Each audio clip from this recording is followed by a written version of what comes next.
hand and forged press credentials in pocket. Even the masked troops and tough security had not tempered my madness. The machines in my case were immune from detection by any known security apparatus.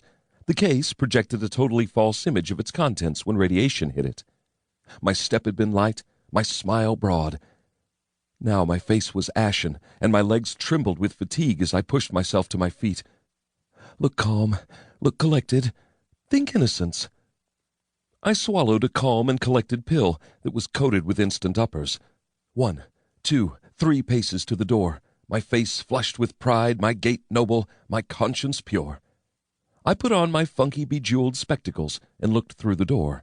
The ultrasound image was fuzzy, but clear enough to reveal figures hurrying past. When they were gone, I unlocked the door, slipped through, and let it close behind me. Saw the rest of my party of journalists being pushed down the corridor by screaming, gun-waving troops. Turned and marched firmly away in the opposite direction and around the bend.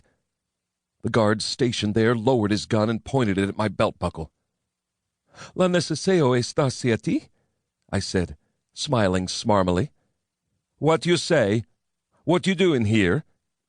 "Indeed," I snorted through widened nostrils. "Rather short on education, particularly a knowledge of Esperanto, aren't we? If you must know, speaking in the vulgar argot of this planet, I was told that the men's room was down here. Well, it ain't. The other way."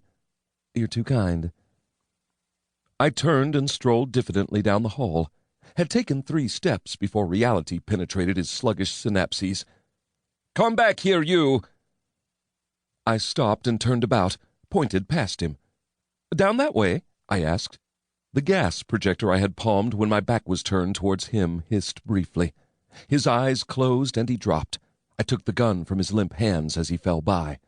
Placed it on his sleeping chest, since it was of no help to me. Walked briskly past him and pushed open the door to the emergency stairs.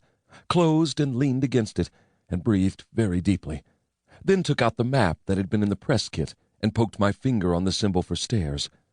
Now, down to the storeroom. Footsteps sounded below. Up, quietly on soft soles. A change of plan was very much in order since the alarm had sounded, ruling out a simple exit with the crowd. Up, 5, 6 flights until the steps ended in a door labeled Krof, which probably meant roof in the local language. There were 3 different alarms that I disabled before I pushed the door open and slipped through. Looked around at the usual rooftop clutter, water tanks, vents, aircon units, and a good-sized smokestack puffing out pollution. Perfect. The money bag clunked as I dropped all my incriminating weapons and tools into it. My belt buckle twisted open, and I took out the reel and motor. Attached the molybine plug from the suspension cord to the bag, then lowered it all down the chimney. Reaching down as far as I could, I secured the reel mechanism to the inside of the pipe. Done. It would wait there as long as needed, until all the excitement calmed down. An investment waiting to be collected, you might say. Then, armed only with my innocence, I retraced my course back down the stairs and onto the ground floor. The door opened and closed silently, and there was a guard, back turned, standing close enough to touch, which I did, tapping him on the shoulder. He shrieked, jumped aside, turned, lifted his gun. "Didn't mean to startle you," I said sweetly. "Afraid I got separated from my party, the press group." "Sergeant, I got someone," he burbled into the microphone on his shoulder. "Me? Yeah, Private Ismet, Post 11. Right. Hold him, got that." He pointed the gun between my eyes. "Don't move." "I have no intention of that, I assure you."